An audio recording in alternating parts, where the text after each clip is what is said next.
Le nombre de personnes âgées ne cesse d'augmenter et l'espérance de vie n'a jamais été aussi élevée en France. Mais l'espérance de vie sans incapacité, elle, n'a pas connu la même progression. Alors au-delà de ce fait établi, le défi de l'avancée en âge est celui du bien vieillir. Avec la prévention, les caisses de retraite ont pris rendez-vous. Et pour cela, elles se sont entourées de partenaires reconnus.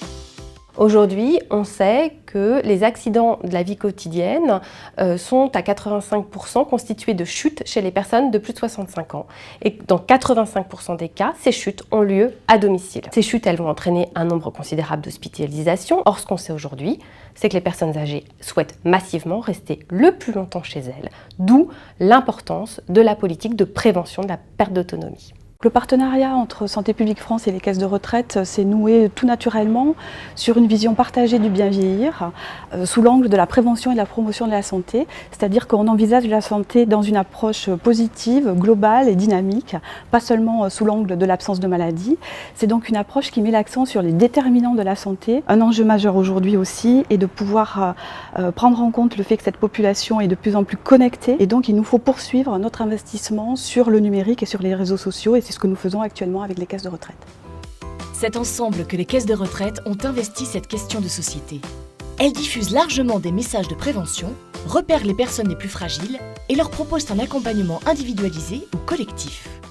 Les caisses de retraite sont les mieux placées pour connaître les situations de tous leurs retraités parce que nous les connaissons souvent depuis leur affiliation et à partir de ce moment-là, nous pouvons suivre l'évolution des aléas de la vie pour quand même aller au-devant d'eux pour leur proposer toutes nos aides sociales et toutes nos interventions pour le bien vieillir, au moins pour faire de la prévention avant la perte d'autonomie réelle. Pour ça, l'interrégime qui a été mis en place depuis quelques années est très important. Ça unifie l'ensemble des interventions.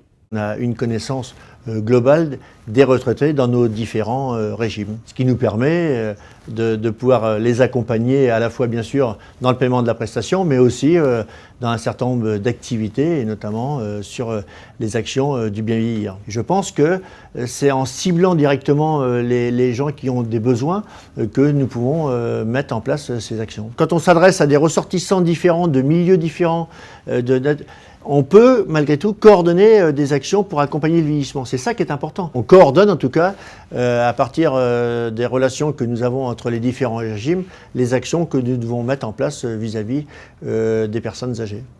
Aujourd'hui, les caisses travaillent ensemble tant au niveau national que régional. C'est ce qu'on appelle l'interrégime. Concrètement, cela passe par le déploiement d'une politique commune de prévention sur l'ensemble du territoire. Des conseils sur le bien vieillir, des évaluations globales des besoins à domicile, de la promotion des lieux de vie collectifs, des aides, notamment à l'adaptation des logements, les champs d'intervention sont nombreux. Toutes ces actions témoignent de l'aspect plurifactoriel du maintien de l'autonomie. D'où la nécessité de mettre au cœur de la démarche une évaluation multidimensionnelle des besoins des retraités. Le métier d'évaluateur des besoins à domicile est au centre de ce dispositif. Les caisses les accompagnent par le développement de leurs compétences afin de créer une culture commune de la prévention. On peut dire que nous avons participé à la création du métier, d'une activité, je dirais, de presque enquêteur. Nous sommes passés à évaluateur, puis évaluateur social, et le métier ne cesse d'évoluer. L'accompagnement des caisses dans le travail d'évaluation se matérialise de deux manières. Dans l'accompagnement de tous les jours, donc dans le partenariat que nous allons pouvoir développer, mais également nous avons le soutien des caisses lorsqu'il s'agit de mettre en place des programmes de formation, et notamment la formation au nouveau support d'évaluation, CIREVA, qui a permis aux évaluateurs d'avoir une plateforme commune de formation et de former des évaluateurs relais qui seront à même de former les nouveaux évaluateurs. L'évaluateur n'est plus simplement quelqu'un qui attribue un plan d'aide, mais aussi quelqu'un qui repère d'autres besoins et qui essaye de passer des messages et pourquoi pas d'orienter vers d'autres professionnels compétents. Les évolutions viennent plutôt par rapport au dossier d'évaluation avec l'ajout de nouvelles thématiques comme par exemple le repérage des risques domestiques et des risques de chute, également l'adaptation du logement et la dernière grande nouveauté en termes de thématiques, c'est le repérage de la fragilité du retraité. Qui dit culture, pratique et action commune dit outils communs. Outils pour repérer, accompagner, rapprocher, s'informer, tout est mis à la disposition des professionnels. Observatoire des fragilités, site pour bienvieillir.fr, grille Fragir, référentiel des actions collectives, kit Bonne Journée Bonne Santé, portail partenaire de l'action sociale, ces actions sont complémentaires de l'action des pouvoirs publics. C'est la raison pour laquelle les caisses de retraite ont signé une convention avec l'État.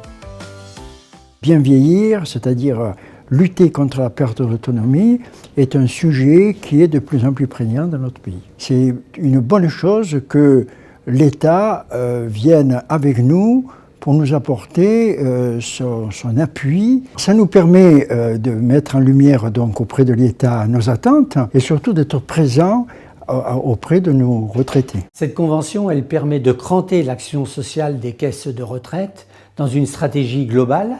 D'abord la stratégie nationale de santé et ensuite le plan national de prévention de la perte d'autonomie. Cette implication au plus haut niveau avec l'État, nous la déclinons au niveau des territoires avec les différents acteurs locaux, les collectivités territoriales notamment, les conférences des financeurs, les agences régionales de santé. En quelques mots, cette convention, elle permet de coordonner l'action, de simplifier la relation pour les assurés avec leur action sociale et de mettre de l'égalité de traitement.